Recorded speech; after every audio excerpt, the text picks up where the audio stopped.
Assalamualaikum warahmatullahi wabarakatuh. Kami di sini akan menjelaskan tentang permintaan pada pasar input sebagai permintaan turunan. Sebelum itu kami akan memperkenalkan diri, yaitu nama saya Muhammad Sulawi Yusuf dengan NIM D1A123036 dengan rekan saya. Si atas nama Robin dengan NIM D1A123043. Saya atas nama Hardigo Firmangala dengan NIM D1A123030. Baik, kita masuk ke materinya tentang permintaan pada pasar input disebut sebagai permintaan turunan.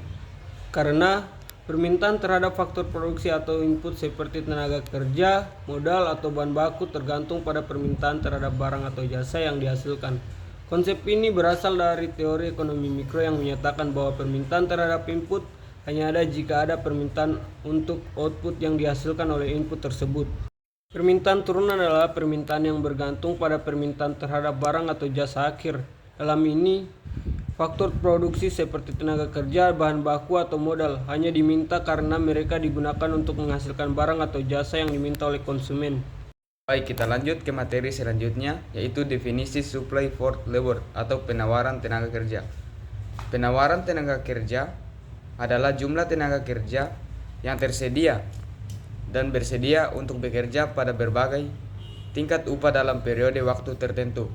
Penawaran tenaga kerja tergantung pada faktor-faktor yang mempengaruhi keputusan individu bekerja seperti tingkat upah, preferensi pribadi, kondisi pasar kerja, dan kebijakan pemerintah.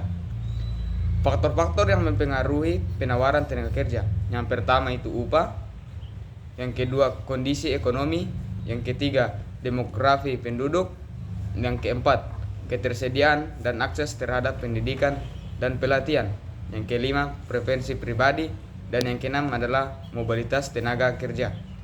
Pada tabel di atas itu menjelaskan tentang tingkat upah yang meningkat dari 10.000 hingga 20.000 dengan jumlah tenaga kerja yang ditawarkan meningkat seiring dengan kenaikan upah. Ini mencerminkan semakin tinggi upah yang ditawarkan, maka semakin banyak orang yang bersedia untuk bekerja.